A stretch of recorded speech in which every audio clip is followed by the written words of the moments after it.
All right. Lisa would like to know about herbs for chronic fatigue syndrome. And I desperately wish it was that simple. It was something where I could just go, oh, take this. But chronic fatigue is one of those things that's very difficult because, and I put together a list of sort of broad categories of things that can look like chronic fatigue syndrome. And I didn't memorize it because it's too many. So I'm just going to read it. Hold on. You've got neurological, endocrine, metabolic, infectious, autoimmune, inflammatory, cardiopulmonary, toxic, environmental. That's a lot.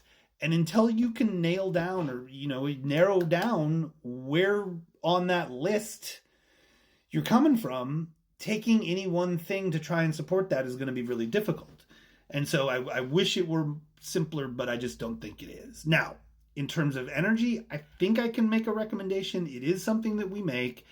And it's called Peak Power. If you go to herbologic.com and search Peak Power, you can look for yourself and see if that looks like a good fit. Let me tell you a little bit about the formula, and I'm going to get a little bit into the weeds about Chinese medicine. So if you want to scroll, now's the time to do it. Peak Power is based on a set of formulas. And this is one of the things I love about Chinese medicine is because we build formulas on top of each other. And this is how this is. This is kind of just a fun, interesting thing about Chinese medicine, I think, is if you take 4 herbs for energy, right?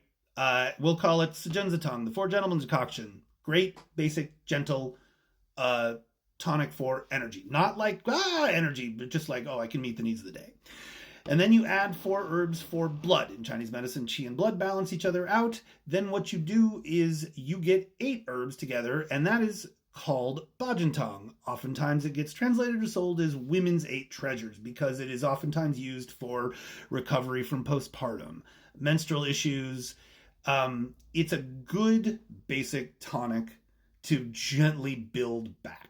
Now, if you add 2 herbs to that, which are astragalus and cinnamon, you get what's called Sichuan Dabuwan, which is the 10-ingredient, all-inclusive tonifying pill.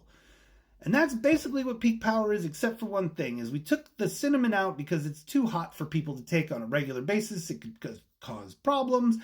And we added in something, we added in a formula, made a sub-formula in there from something called Shengmaisan. Shengmaisan is Schisandra and ginseng and mymendong. It's just 3 ingredients, and the reason that I added them is because I fell in love with that formula when I was in Tibet.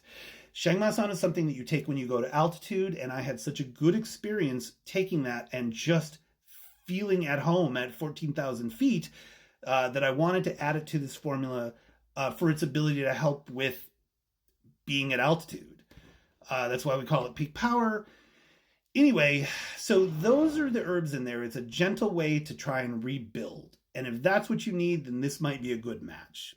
If you have questions about that, give me a shout. I'm happy to answer them.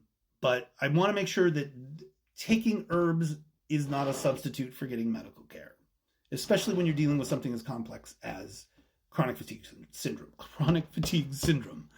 Okay, if you have any questions, let me know. Great question, thanks.